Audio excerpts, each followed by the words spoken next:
Hola a todos, muy buenas. No sé si se me escucha, si va todo bien. Marta, no sé si estás tú conectada. Sí, estoy, se te escucha perfecto, Miguel Ángel. Perfecto, perfecto. Pues son las 7 ahora. Como la otra vez nos quedamos un poquito cortos de tiempo, hoy he intentado gestionarlo para empezar a las 7. Iré aceptando conforme se vaya conectando la gente. Y bueno, y hoy vamos a hacer la segunda parte del webinar de introducción que estamos haciendo gracias a la Asociación de Hay que tomarse la vida con tumor, auspiciado por la Fundación La Caixa y que va a componerse de varios webinars intentando hacer un abordaje multidisciplinar de los tumores cerebrales, de glioblastoma, de astrocitoma. Y en esta segunda parte, la idea, bueno, como sabéis, todos los vídeos están en el canal de YouTube de la asociación. El anterior ya está colgado, ya se puede visualizar y pronto estará colgado este que estamos grabando ahora. Esta parte que vamos a hablar, voy a intentar compartir pantalla para ya poner la presentación. A ver si la ponemos ya, perfecto. Vamos a hablar de la segunda parte que puede pasar, pues dijéramos lo que pasa después del tratamiento, que ya hablamos el otro día, que es cómo evoluciona un paciente con tumor cerebral, qué pasa cuando hay una recaída y sobre todo algo que la gente sí que va necesitando o tiene muchas dudas, sobre todo en tumor cerebral y en cáncer de tumor cerebral del sistema nervioso central, tienen una gran importancia que son los ensayos clínicos. Cómo buscar un ensayo clínico, cómo poder gestionar un ensayo clínico, cómo poder ver dónde tengo que buscar un ensayo clínico, cómo poder saber por qué un ensayo clínico me dejan, puedo presentarme o no puedo presentarme, cuáles son los criterios de inclusión, por qué a veces no me dejan entrar en un ensayo clínico o por qué un ensayo clínico, exactamente qué consiste. Como ya comentamos el otro día, hay que saber diferenciar entre lo que hablamos de una evolución de una progresión, de una pseudoprogresión. Son entidades totalmente diferentes. Una pseudoprogresión, una pseudoprogresión es una lesión que, no, que con el tiempo y con otras resonancias posteriormente se va a ver que, no, que es más inflamación de los tratamientos que el tumor, que haya quedado algo o que haya una recaída de la propia lesión. Y eso tiene unas grandes implicaciones porque hay que saber diferenciar cuando un paciente realmente ha recaído de cuando un paciente no ha recaído. Porque si un paciente recae, estaríamos en otro escalón o en otra zona de tratamiento diferente a la que comentamos el otro día de cirugía, quimioterapia y radioterapia. Hay que saber diferenciar de esa evolución y normalmente esto viene también por el ojo clínico del médico tratante, viene también por las propias imágenes, por tener un buen equipo de radiólogos que estén acostumbrados a ver resonancias o imágenes de lesiones del sistema nervioso central. Y, a ver, un segundito que se me ha descatalogado esto, compartir, perfecto, vale, aquí, que no sé por qué se me ha caído, perfecto. Pues esa evolución normalmente se suele ver por resonancia y también se suele ver por PET o hay veces que hay que utilizar alguna otra técnica moderna, por ejemplo la resonancia con espectroscopia, el SPECT, para poder ver esa evolución. Ay, no sé por qué cuando paso se me cae. A ver, un segundito.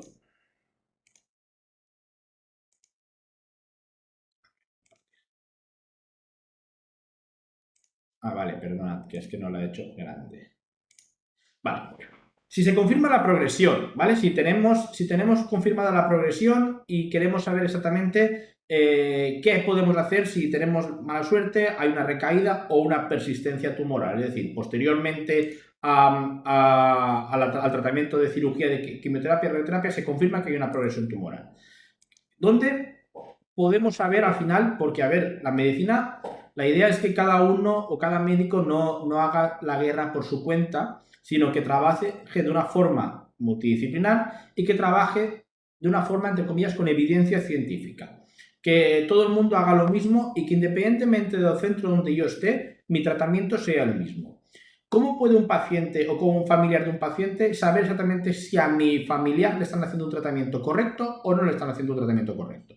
La medicina al final es difícil, pero también es muy fácil, o al menos es muy algorítmica.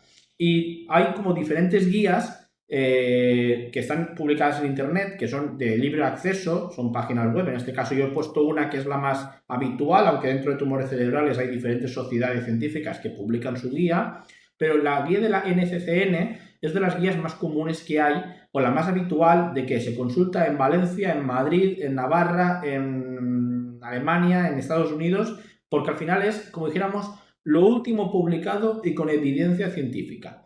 Para tener acceso a esta web o a este buscador, no hace falta más que crearse un número de correo, una contraseña y se puede entrar. ¿Por qué digo que es muy buena? Porque es una guía que se actualiza cada muy poco tiempo. Por ejemplo, la actualización es del 2 de junio, quiere decir que es relativamente, la actualización va haciéndose cada muy poco tiempo y por tanto esto es algo muy bueno porque permite estar al día. ¿Qué nos dice esta guía? Esto está para tumores del sistema nervioso central, para tumores de próstata, de páncreas, cada tumor tiene su guía, desde el diagnóstico, el seguimiento, el tratamiento, la recaída, el tratamiento de soporte, y al final es más o menos para que todo el mundo que se dedica a un tipo de lesión tenga o hable el mismo idioma. ¿Qué nos dice si se confirma la progresión? Pues hay que saber diferenciar dos cosas. Si la progresión es difusa o si la progresión o la persistencia es localizada. ¿Qué quiere decir si es difusa o múltiple? Pues mira, que independientemente de la zona que teníamos la lesión que estábamos viendo en el webinar anterior, esa paciente que hemos tratado, posteriormente aparece una lesión o muchos puntitos en diferentes zonas alejadas o incluso en la misma zona tratada. ¿Qué nos dicen las guías en este caso que tendríamos que hacer? Y siempre esto va a ser algo que hay que intentar conseguir en los pacientes con tumores del sistema nervioso central, en este caso astrocitomas y glioblastomas, que son los más frecuentes, siempre valorar si hay posibilidad de entrar en un ensayo clínico. Si se cumplen criterios de inclusión. Si no se cumplen criterios de inclusión, pues bueno, no se puede hacer o no hay en ese momento ningún ensayo clínico que se pueda hacer. El segundo plan sería quimioterapia. Segundas líneas de quimioterapia, el bevacizumab, por ejemplo. Intentar conseguir una segunda línea de tratamiento sistémico. La cirugía, si hay sintomatología o una lesión de gran tamaño que provoque pues, crisis convulsiva o cefalea o parestesias o cualquier clínica neurológica que el neurocirujano vea que es abordable o que se puede tratar y el paciente va a mejorar y por tanto va a mejorar su estado general. Pues también se podría valorar la cirugía. Y cuando esto no es, o el paciente por los tratamientos anteriores o físicamente no está muy fit para poder recibir un tratamiento, pues un tratamiento de soporte o paliativo para prevalecer la calidad de vida y que el paciente no sufra. Eso sería si la progresión es difusa o múltiple, pero la gran mayoría que tenemos es una progresión local, es decir, en la zona donde se ha operado o se ha tratado, en el borde que el cirujano está convencido de que lo había limpiado, que el oncólogo radioterápico está convencido de que esa zona la había tratado con radioterapia, pero que posteriormente, al cabo de un año, 6 meses, año y medio, 2 años, aparece una progresión como una pequeña captación en la resonancia que ya hemos descartado que no es una pseudoprogresión porque ya ha pasado mucho tiempo desde el tratamiento de radioterapia. Ahí esa recaída local, más o menos lo que nos dicen las guías es muy parecido. Valorar ensayo clínico si se cumplen criterios de inclusión. Hablaremos de esto ahora, exactamente qué es un criterio de inclusión, en qué se basan. Aquí sí que se pone como ya una cosa que hay que hacer con más ímpetu es resección quirúrgica, es decir, si tenemos un pequeño borde afecto en una zona que es abordable quirúrgicamente, pues intentar resecarla. Pero imaginad que esa zona, pues mira, está muy cerca de una zona elocuente, es una zona con mucho riesgo, o el paciente anteriormente en la primera cirugía ya tuvieron bastante, pues un sangrado o cualquier complicación, pues se puede valorar la irradiación con radioterapia externa, sobre todo, o con radiocirugía, sobre todo si la radioterapia anterior fue beneficiosa. Es decir, si tenemos un paciente que le hemos hecho radioterapia y hemos conseguido que él tenga o ella tenga una buena supervivencia o un buen tiempo desde la radioterapia, se puede valorar. Y por último, pues como siempre, si el paciente no está fit para recibir tratamiento o la situación o por la razón que sea, pues un tratamiento de soporte o paliativo, también lo que nos dicen las guías.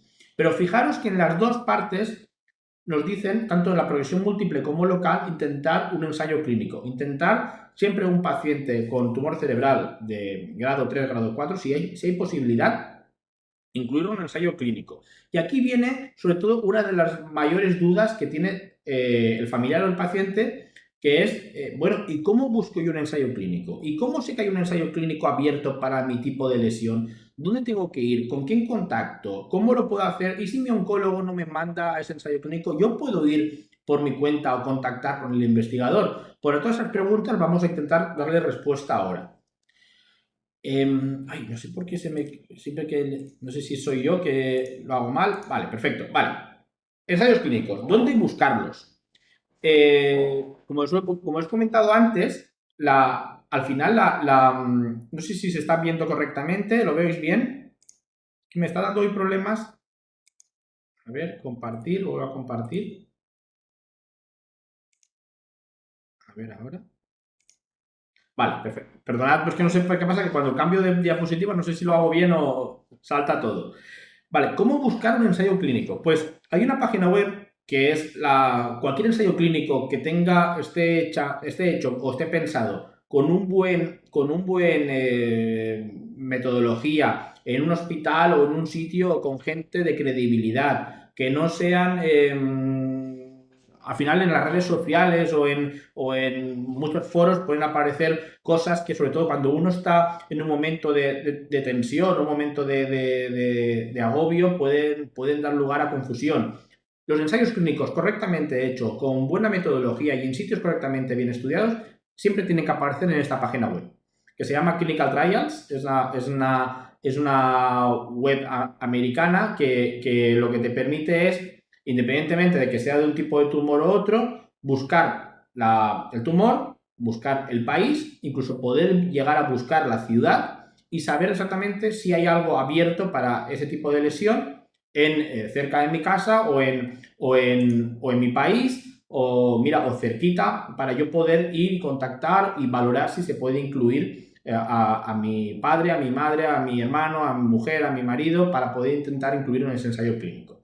Esta página web, lo que al final veis que aquí hay como dos ítems, que son todos los estudios, que hay muchísimos, más de 400.000 estudios, y sobre todo lo que queremos es estudios que estén en reclutamiento, que estén aún teniendo pacientes o absorbiendo pacientes de diferentes sistemas sanitarios, o diferentes comunidades autónomas o diferentes países, para intentar yo poder entrar, o si en mi caso fue correcto, intentar entrar.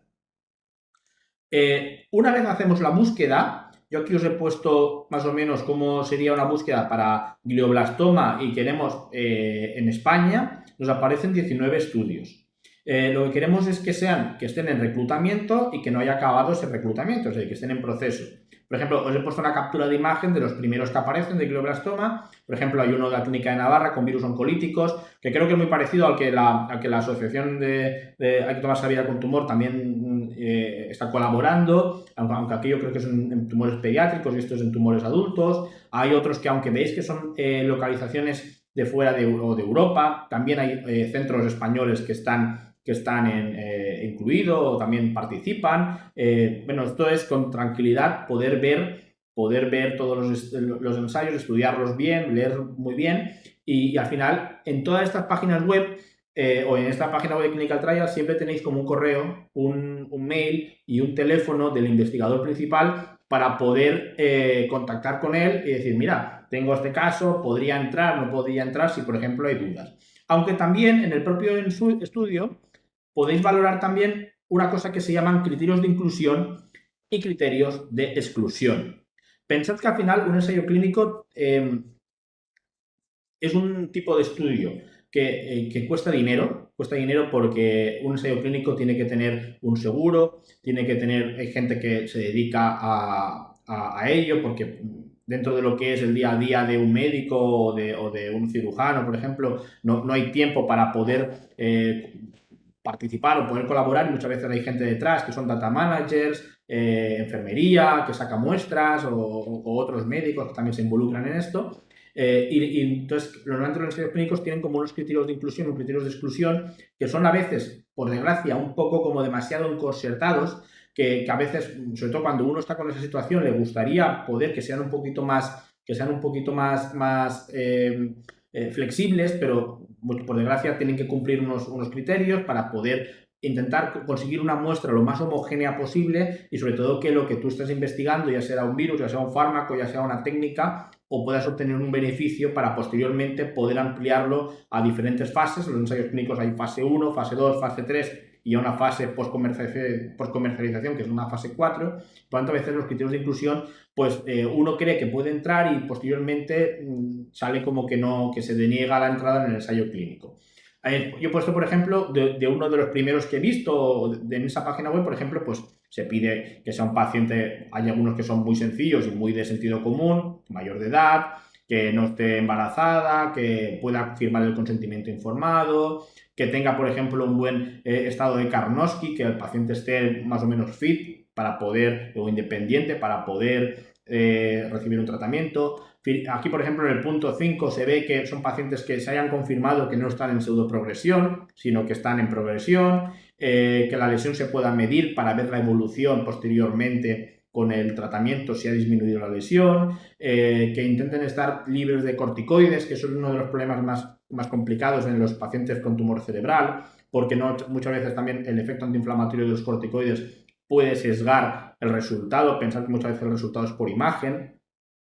Por tanto, esos criterios de inclusión hay que cumplirlos y luego también no hay que cumplir ningún criterio de exclusión, que es que el mismo no haya, por ejemplo, en este caso son muchos, pues que no haya fiebre, que el paciente esté, pues la lesión no sea excesivamente grande, que no tenga afectación de la médula ósea y por tanto pueda recibir un tratamiento. Otra cosa importante a nivel sobre todo de tumores cerebrales, pues que las defensas estén bien, que no haya en este caso particular, cada estudio es un mundo y por tanto esto es más para que cada uno en su domicilio, en su casa, se ponga a investigar. Si hay alguna duda que me comente, no hay ningún problema, o que mira, me mande un mail, o pues si hay, obviamente es una página web para investigadores o para personal sanitario. A lo mejor hay gente pues que mira que el idioma o hay alguna cosa que no le acaba de tener clara, pues para eso estamos. Por ejemplo, una de las cosas complicadas son los pacientes que han recibido temodal, el tema de las plaquetas, que no tengan menos de 100.000 plaquetas. Las plaquetas sabemos que van recuperando, que luego no tengan ninguna patología de base que condicione. A veces son ensayos muy, muy, muy enconcertados que a lo mejor pues las N, el número de muestra que pide el investigador tampoco es excesivamente alta, porque lo que quiere es hacer un fase 1, saber que ese fármaco funciona. Luego ya lo ampliaremos a más centros o lo podremos ampliar a muchísimos centros y la N irá aumentando. Ese es el proceso de investigación, que a veces es demasiado lento cuando uno está en esta situación, pero la idea es que en un futuro podamos conseguir técnicas o tratamientos nuevos o combinaciones de tratamientos nuevos que potencien los que tenemos actualmente. Esto sobre el papel queda muy bien y es muy bueno y suena muy bien y las guías nos dicen intentar, si hay ensayo clínico, intentarlo, pero también hay que tener en cuenta una cosa, que un ensayo clínico tampoco tiene que ser la panacea o tampoco es la panacea, porque si supiéramos que ese fármaco funciona o ese tratamiento funciona, no estaría en ensayo clínico, sino lo tendríamos en la cartera de servicios normal, o sea, no estaríamos investigándolo.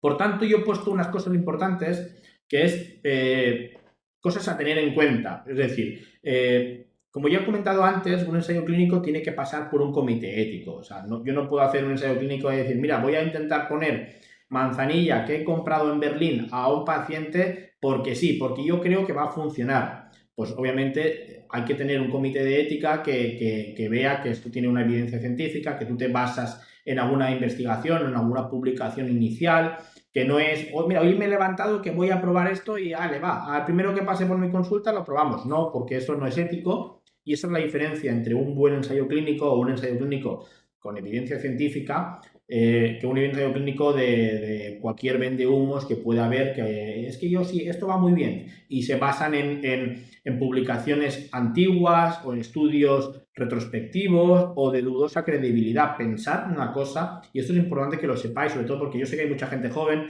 mucha gente activa escuchando estas charlas y muchas veces hay veces que uno ve, no, es que eso está publicado en una revista o está publicado en un paper, en un artículo científico.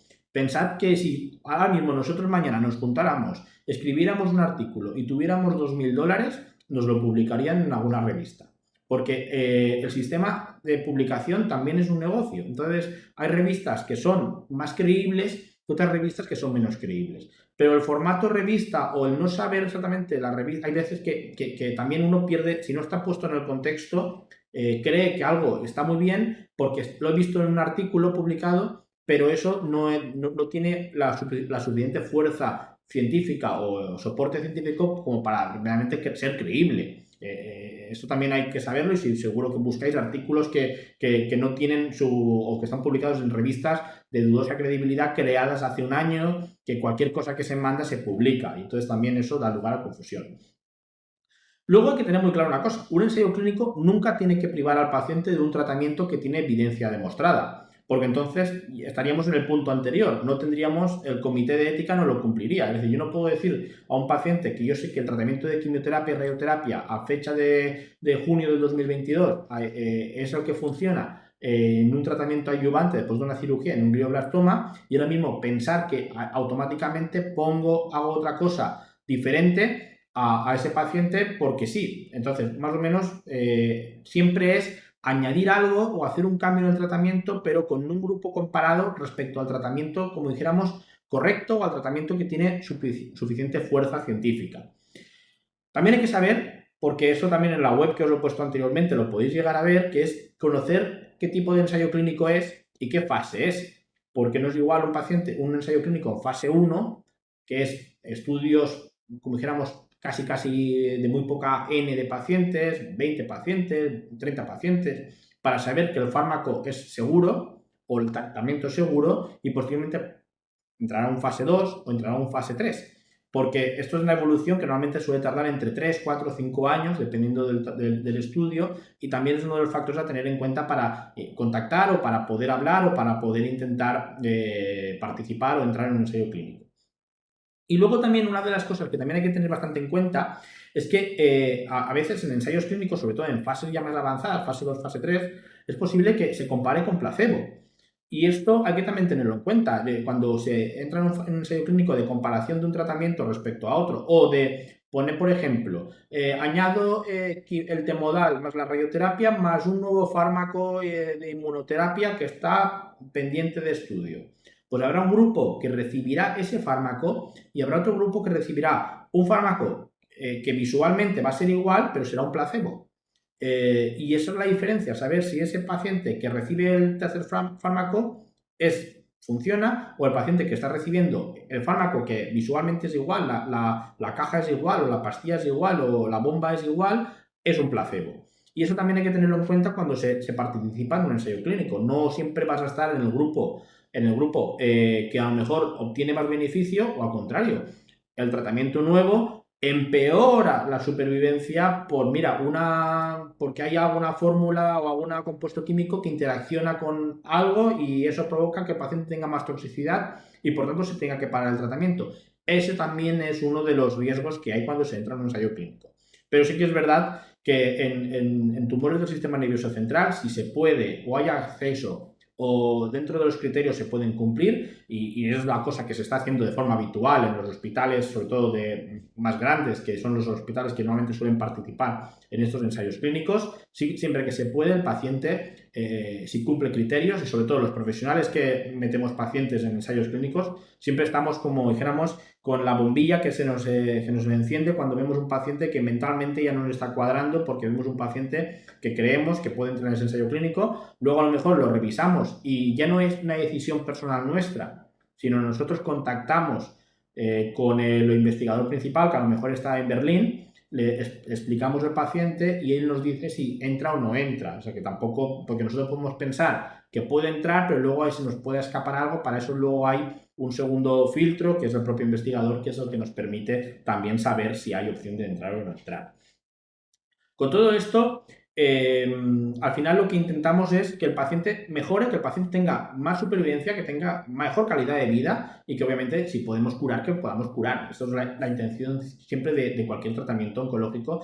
Sí que es verdad que a nivel del sistema nervioso central tenemos unas armas terapéuticas muy limitadas. Hemos puesto anteriormente que teníamos que poder administrar quimioterapia, pero claro, la quimioterapia que tenemos es bevacizumab, temodal o PCV, es decir, que tenemos muy pocos fármacos. Sí que es verdad que en un futuro parece que la inmunoterapia pueda jugar un papel importante, pero no sabemos aún ni cómo, ni cuándo, ni en combinación con qué. Y eso también es una de las cosas que en un futuro queremos también, o gracias a estos ensayos clínicos podremos también conseguir. La verdad que hay ramas que el tema de virus oncolíticos, el tema de inmunoterapia, el tema de combinación de tratamientos de radioterapia con inmunoterapia, que prometen muy buenos resultados, pero sí que es verdad que aún estamos en estadios o en fases precoces, o fase 1 o fase 2 de estos ensayos.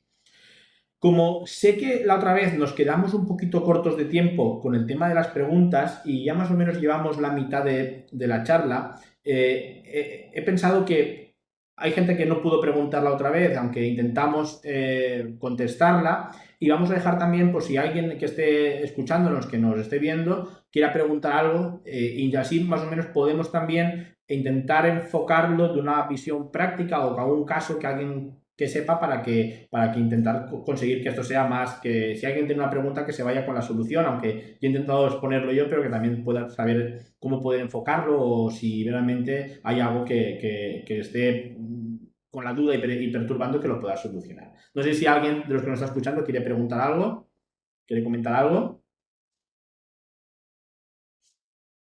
Todos a la vez, ¿no? Mira, Miguel Ángel, veo que no hay mucha gente conectada de las que me han hecho preguntas a mí, pero Vale. sí que una pregunta que normalmente suelen hacer en la asociación es, una vez conocen el ensayo clínico que a lo mejor podrían participar, la forma de financiarlo siempre tiene que ser de forma privada o hay algunas ayudas, algo que se pueda pedir.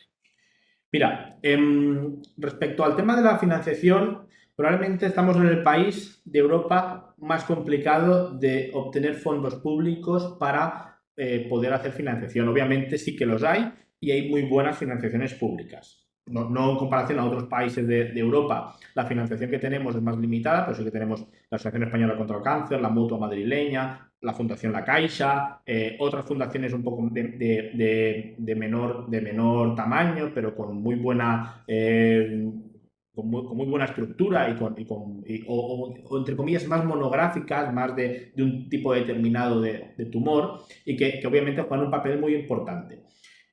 Sí que es verdad que a la hora de, por ejemplo, una de las cosas que siempre me pregunta mucha gente es, mira, yo quiero hacer una donación, ¿dónde la puedo hacer o cómo lo puedo hacer? El problema es que muchas veces, y es una razón por ejemplo, ciertos hospitales, como por ejemplo Vall d'Hebron, salen mucho en noticias, por ejemplo, y otros hospitales del mismo, por ejemplo, de Cataluña o de Valencia, no salen tanto en noticias porque no pueden recibir donaciones públicas. Por ejemplo, los hospitales públicos es muy difícil poder dar una donación pública a un grupo de investigación a no ser que tengan una fundación y a través de ella se pueda hacer, más que nada por cuestión bueno, tema económico, con la función pública es un poco complicado.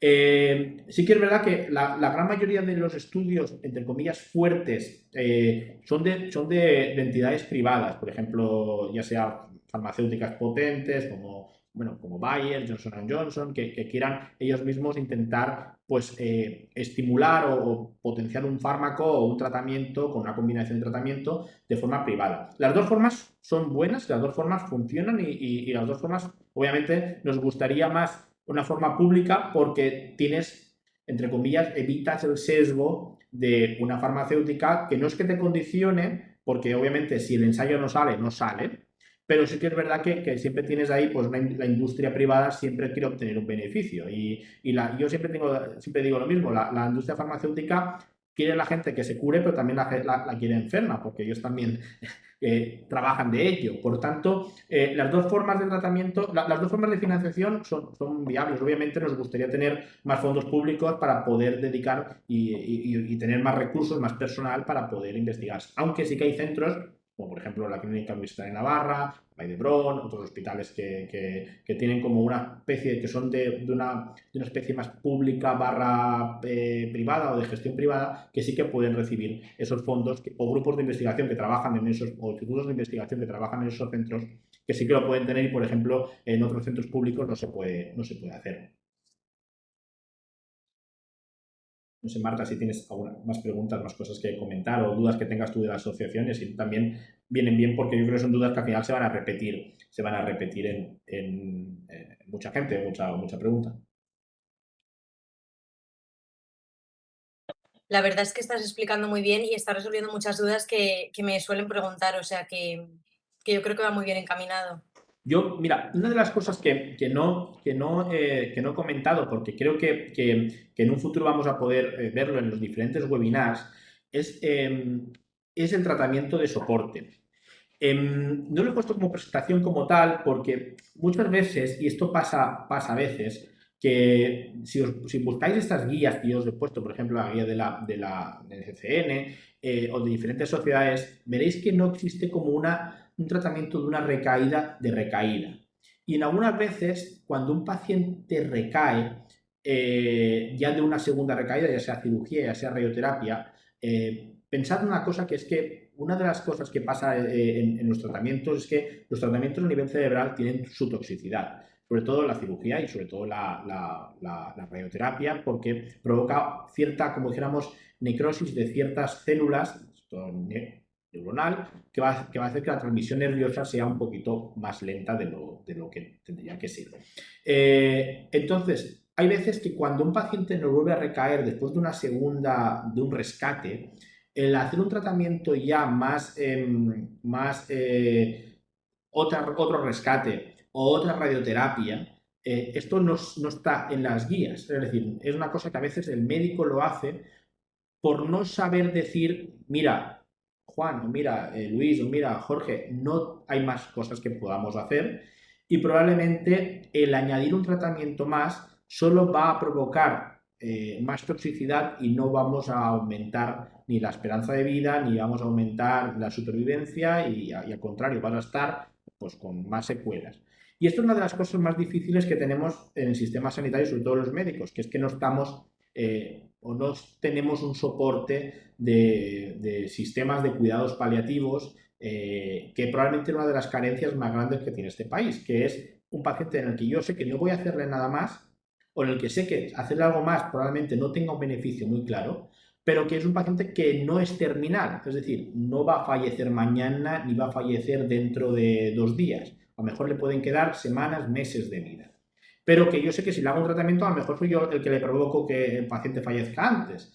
Y esto es una de las cosas que muchas veces nos cuesta, sobre todo aquí en Valencia cuesta y en otras partes de España que yo también he estado trabajando, también es difícil de hacer, porque en la carrera a los médicos no nos enseñan a cuidados paliativos. Y tampoco la sociedad está pensando en ello, está pensando más en otro tipo de técnicas para, ya sea eutanasia, cuando lo importante son los cuidados paliativos.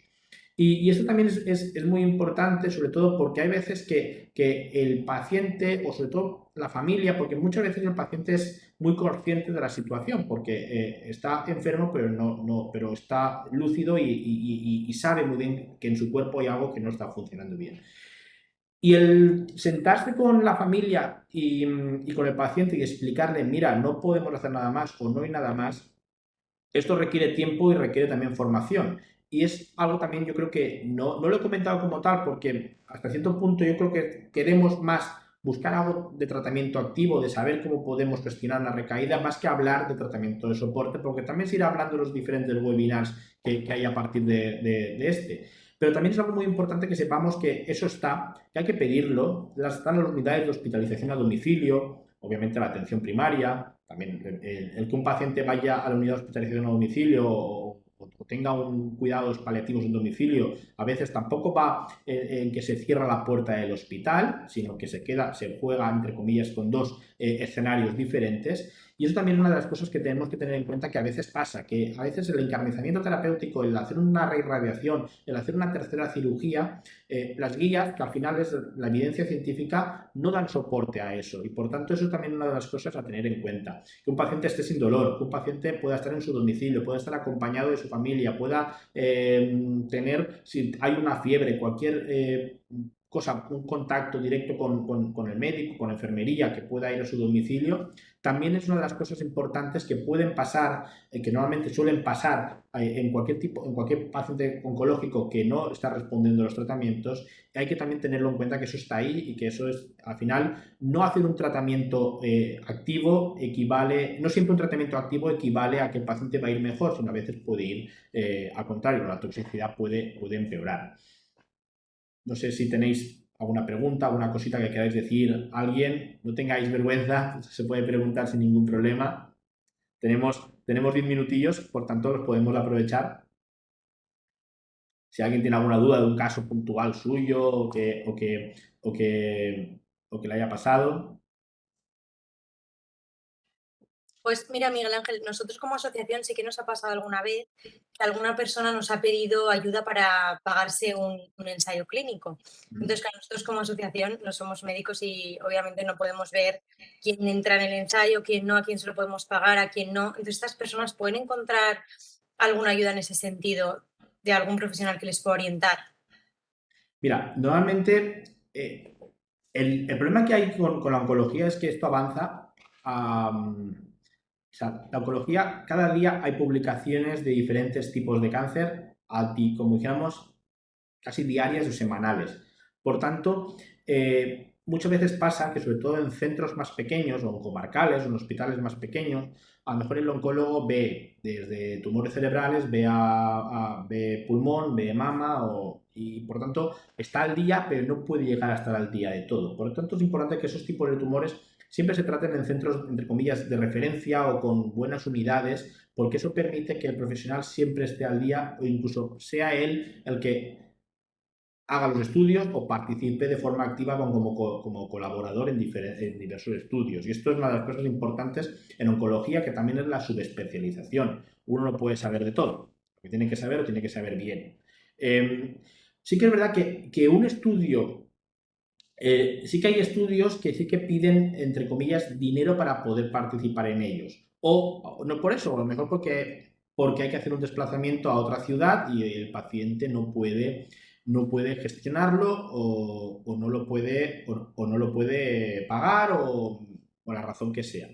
Sí que es verdad que si los pacientes van por el sistema público, hasta cierto punto se puede hacer una derivación a otro centro por carencia de una técnica. Esto, por ejemplo, pasaba aquí con los niños con la técnica de protonterapia, que los pacientes se tenían que derivar a París o a Milán, que ahora esto se va a solucionar gracias a la donación de Amancio Ortega, que va a poner protones en muchas partes de España.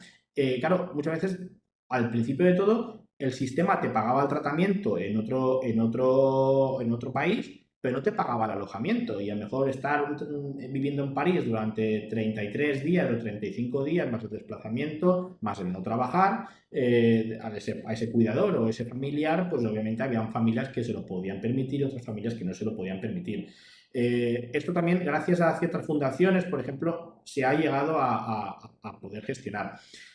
Si tú me preguntas qué fundación se encarga o cómo se puede gestionar, pues mira, muchas veces hay un servicio que se llama los servicios de atención integral al paciente, donde a veces ellos también, dentro de los propios hospitales, suelen guiar a los pacientes en eso, en buscar fundaciones, asociaciones o grupos que puedan sufragar parte o que tengan convenios para alojamientos de ciertas zonas.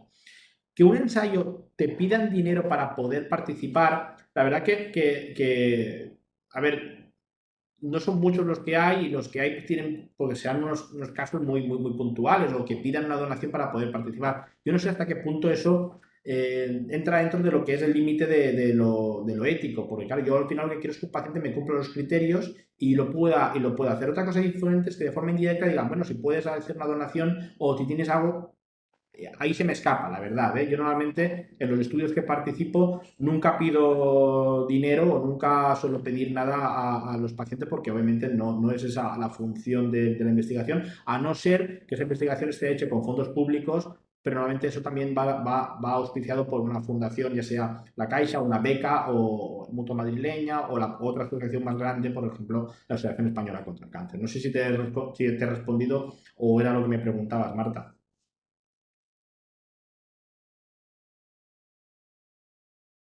Sí, sí, exactamente, era eso lo que te preguntaba. Yo sí que quiero dejar claro una cosa, que es el tema bueno, va entrando más gente a la reunión. No sé si alguien tiene alguna duda, que obviamente estamos ahora en un momento de preguntas. Yo porque he visto que se conecta Oscar, pero no se le escucha. Digo, porque si hay alguna pregunta, que adelante. Una de las cosas que quiero dejar claro con los ensayos clínicos es que hay posibilidad de poder acceder a ellos, sobre todo si buscáis en la web, por ejemplo, porque muchas veces cuando buscamos en Google o ponemos ensayo clínico de glioblastoma o de astrocitoma, a veces lo que pasa ahí es que sale la noticia del periódico, y la noticia del periódico realmente no es ni mucho, sobre todo porque está pasando ahora la vacuna contra el cáncer de colon, la vacuna con no sé qué. Muchas veces luego lo lees o ves el estudio científico donde ellos sacan la noticia y no tienen nada que ver. O sea, una cosa es lo que el periodista ha copiado o ha entendido él, o directamente a lo que es posteriormente. Digo porque muchas veces, muchos estudios que dan lugar, sobre todo tú en la consulta lo ves, porque viene el paciente y te dice, mira, he leído esto en el periódico, esto es así. Pensad que muchas veces esos ensayos son ensayos fase uno, hechos más o menos, como dijéramos, en ratones. Y luego, hasta que eso pase a la vida real o a la práctica clínica diaria, puede pasar tranquilamente 2, 3, 4 años, que es mucho tiempo, y que al final esas cosas también hay que ponerlas un poquito en contexto, porque las noticias a veces uno cree que ya está la panacea, ya hemos encontrado la solución a este tipo de enfermedad, y luego es o para un grupo muy pequeño de pacientes, o realmente aún falta estudiarla más o pasar a una fase 2 o a una fase 3, que eso tiene un tiempo. Por lo tanto, también esas cosas también, es mejor buscar buscadores como los que hemos puesto aquí en el webinar, más fieles, o que te puedas más, entre comillas, fiar, y directamente o leer el artículo o contactar con los investigadores, que son los que al final van a ser los que te van a decir si tu familiar, si tú mismo puedes entrar en ese ensayo o no puedes entrar en ese ensayo. Otra cosa que no lo he comentado, y que como también hablamos de tratamiento de soporte, hay que pensar que para hacer un tratamiento de quimioterapia, de radioterapia, de cirugía, es muy importante. Las técnicas son importantes, ¿no? Que la quimioterapia se haga bien, que la radioterapia se haga bien, que el neurocirujano sea un neurocirujano experto, todo eso está muy bien. Pero también necesitamos que el paciente esté preparado, o lo más preparado, para poder recibir un tratamiento oncológico. Desde que uno tiene el diagnóstico por un TAC, por una resonancia, hasta que posteriormente es operado o empieza la radioterapia, yo a ese tiempo, que no suelen ser unos días o a veces unas pocas semanas, yo lo llamo como un tiempo que es como un tiempo que yo le llamo como prehabilitación al cáncer. Es decir, ya tengo el diagnóstico, sé que voy a tener que recibir un tratamiento de quimioterapia, radioterapia, de cirugía. ¿Qué puedo hacer yo para intentar estar lo más preparado posible para que el tratamiento lo tolere bien, y tenga los mínimos de efectos secundarios? Y este tiempo, que es muy valioso, que alrededor, que a veces se pierde en casa esperando con ansiedad del que me llamen del hospital, es un tiempo donde el paciente puede ser, entre comillas, activo, pues aumentando los requerimientos dietéticos, con aumento de proteínas, por ejemplo, intentando hacer ciertos ejercicios como ejercicios de fuerza, que potencien. Obviamente, si hay también un papel ahí, un papel emocional o psicológico por el diagnóstico, porque obviamente uno nunca se espera un diagnóstico de estos. También el papel del psicooncólogo, que puede ayudar a que el paciente esté lo más preparado o lo más fit posible para poder recibir un tratamiento. Porque esto va a hacer que la cirugía vaya mejor, que haya menos tiempo de ingreso y por lo tanto menos complicaciones, que la radioterapia, la quimioterapia se tolere mejor, con menor disminución de defensas, de plaquetas, con menos toxicidad del tratamiento, y que todo tratamiento oncológico tiene unos pequeños efectos secundarios que obviamente son locales, pero otros que afectan a todo el cuerpo, como es pérdida de peso, pérdida de masa muscular, y una cosa que se llama astenia, que es como un cansancio que afecta normalmente a los pacientes, sobre todo por la tarde, por la noche, en el que uno pierde, como dicen, estoy como si ya me acostaría. Y este momento, esta astenia, es muy difícil de poder recuperar solo descansando, aunque parezca una contradicción, porque eso provoca que el paciente se mueva menos, se atrofie más y es un círculo vicioso del que es muy complicado salir. Y al final, un paciente lo que necesitamos es que se investigue, que se haga un ensayo clínico, que haya un tratamiento de quimioterapia, que haya un tratamiento de radioterapia, pero sobre todo que se lo podamos dar y que no paremos ese tratamiento, porque las paradas de tratamiento siempre disminuyen o lo que nos dicen los libros es que cuando más se para un tratamiento o cuando un paciente ingresa por un tratamiento, pues sí que perdemos algo de efectividad, porque no se da alguna sesión de radioterapia o porque no se puede dar un tratamiento de quimioterapia o porque el paciente ingresa y al ingresar, por muy bien que esté el hospital, por muy bien que esté el cuidado del paciente, siempre hay una pérdida de peso, siempre hay una pérdida de masa muscular y esto al final hace que estemos aquí y bajemos un puntito más y físicamente se nota, emocionalmente se nota y clínicamente se nota. Y eso es uno de los puntos importantes por lo que tampoco, aunque los médicos seamos yo mime conmigo, lo mío hay que hacer esto, hay que hacer lo otro, hay que tener en cuenta, y lo vais a ver en los siguientes webinars, porque una de las funciones que queremos dejar claro es que hay otros sanitarios que juegan un papel muy importante para el tratamiento de cualquier tipo de cáncer, ya sean fisioterapias, ya sean nutricionistas, ya sean psicólogos, ya sean entrenadores personales, ya sean logopedas, si hay un problema a la hora de la adicción. E incluso otras cosas también muy importantes, como por ejemplo, mira, yo estaba trabajando de esta profesión y ahora no sé si voy a poder volver a trabajar, no sé si tengo que pedir una minusvalía, cómo la tengo que pedir. Todos esos componentes que juegan un papel muy importante para que el paciente esté centrado en lo que realmente es el tratamiento, tiene que tener cubierto toda la esfera que muchas veces en el propio hospital no se cubre. El paciente en el hospital se trata de quimioterapia, se trata de radioterapia, se trata de cirugía, pero dejamos todo lo que tenemos alrededor porque el sistema no contempla la importancia que tiene, ya no sea para prepararse, sino también para poder recuperar esos tratamientos o esos efectos secundarios que pueden venir de los propios tratamientos que los va a tener. Y a lo mejor creemos que el paciente, o pensamos que el paciente está curado, pero yo me acordaré siempre una vez que me dijo un paciente: mira, Miguel Ángel, si lo llego a saber no me hubiera tratado. Si cuando te dicen eso es porque no has sabido enfocarlo bien desde el principio, o el paciente no sabía hasta cierto punto, o no hemos podido ayudar a que se recupere de los efectos secundarios del tratamiento. Y eso también yo creo que es una cosa que tiene que cambiar la concepción, que probablemente el que la sociedad esté activa, no solo desde el punto, no desde este lado de la mesa, sino desde el otro lado de la mesa, va a hacer también que podamos mejorar y que nuestros pacientes al final, yo como médico quiero que se curen y que tengan calidad de vida. Creo que estamos acá, quedan 3 minutillos, no sé si hay alguien que quiera añadir algo, quiera comentar algo.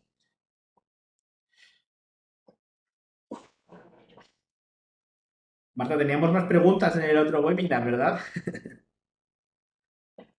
Si no, Sí, pero te iba a decir que de todas formas luego ha tenido el otro vídeo muchísimas visualizaciones, entonces si me hacen llegar más preguntas te las haré llegar a ver si las podemos ir contestando. perfecto, sí, eso sabes que no hay ningún problema, o incluso ya veremos la forma de que la gente, si por ejemplo yo entiendo que hay más vergüenza, ¿no?, a la hora de preguntar por esta plataforma, mejor más o también dicen: mira, es que mi caso es muy complejo y explicarlo en una frase o en 2 frases es más difícil. Pues para eso estamos. Esta también es la idea de esto, que que los pacientes, que la gente de la asociación tenga un contacto directo con nosotros, o si quiere preguntar, pues si tiene alguna duda, y que se pueda solucionar.